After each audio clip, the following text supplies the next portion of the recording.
Welcome back, Rankers. 1st of December tomorrow. Can you believe it? That went quick, didn't it? I seem to be saying that more often, which means I must be getting older. I've been interviewed a couple of times recently about what should business be doing this time of year with their websites coming up to Christmas and all these sorts of things. One of the things that I learned very early on in this industry, and I'm specifically talking about the internet marketing industry, was around 2004, I guess I learned this, and that is that it is a peak sales time online for the Northern Hemisphere.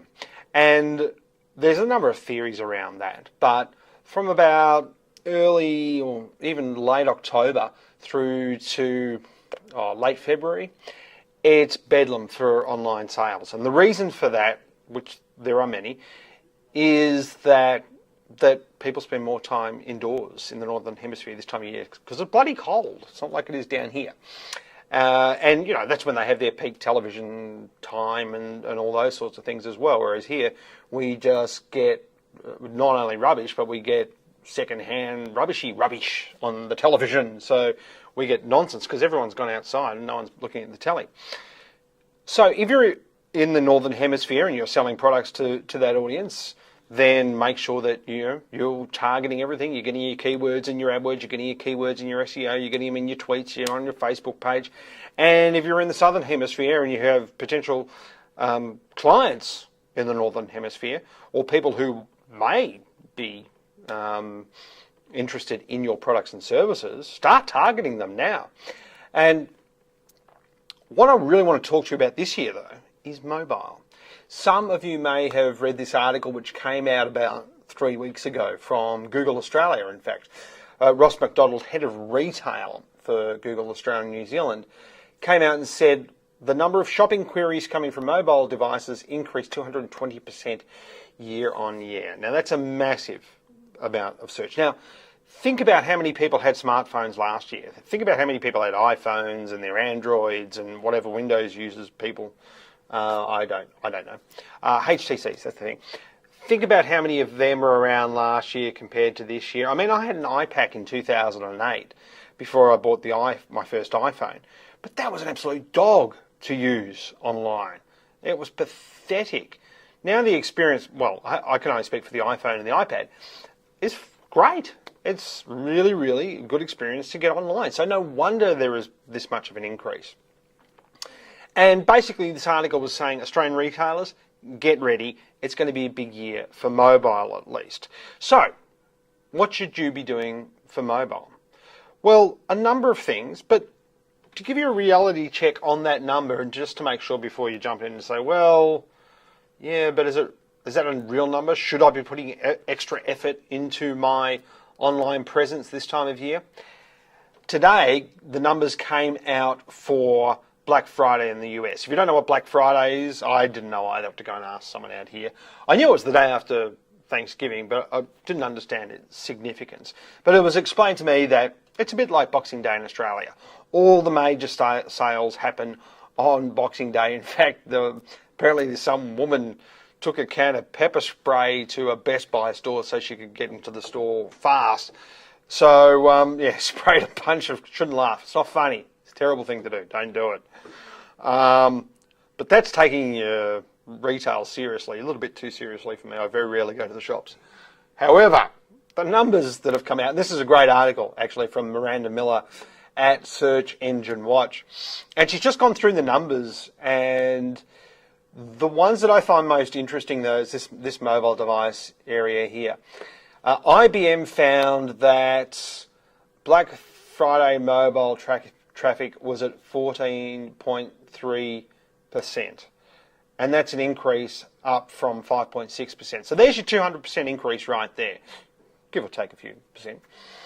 And then they went on to say, this is a credible number here, last year actual sales on mobile devices was 3.2%. This year, 9.8%. That's people actually buying things on their phone. Think of that 2 years ago. It wasn't going to happen. That's a massive change in user behavior in just a really short space of time. So, what does your website look like for mobile users? Does it render? Is it one of these sites that's got a pop-up on it? Do you know how much that sucks on a mobile device? Smart company, I'm talking you. I've tried to look at your site on an iPhone, and the pop-ups, seriously, you've got to lose them. And I know there's a bunch of other sites out there that have them. And I get it. I know why you have pop-ups. There are a lot of good reasons for it, but why not just make sure that it's not happening to the mobile user? You can say, look, make this site mobile optimized by giving the mobile user a different experience altogether. So there's mobile friendly, which makes sure that the site actually renders properly, and then there's mobile optimized that says we've gone that extra step further and we're making this site just for you on a mobile device. That's the first thing. The second thing is, where is your business located? What is your situation for Boxing Day sales? Do you have a particular product that you want to sell on Boxing Day? Is there a big sale that you will be doing? Are your competitors doing it? Will people be searching for that product or with the word sale after it on Boxing Day to find out where the best deals are? Do you have an AdWords campaign around that product or service? Are you in a tourist destination? For me, I live at the top of the Mornington Peninsula, the not so expensive end, the cheap end, and the traffic that comes through there during this silly season is amazing, and the Mornington Peninsula just fills up.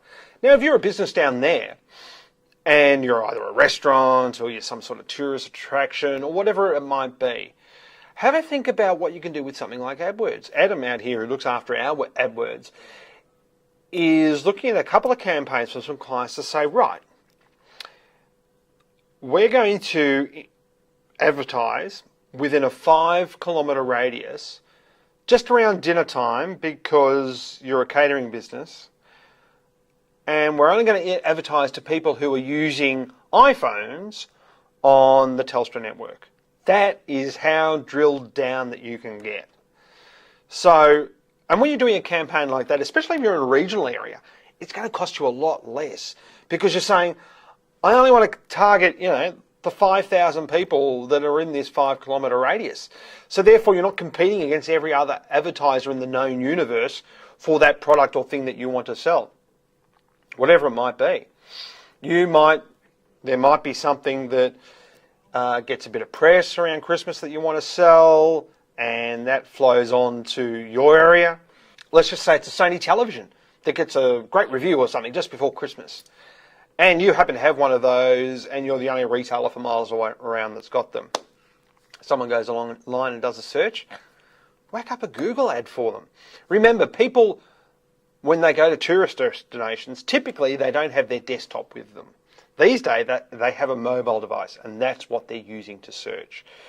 So even just try the AdWords thing. It's really, taking a little bit of time to set up, but if you're the sort of person that likes servicing their own car, then go and have a go at it. If you prefer to someone else to do it, then I'm happy to give Adam out here more work.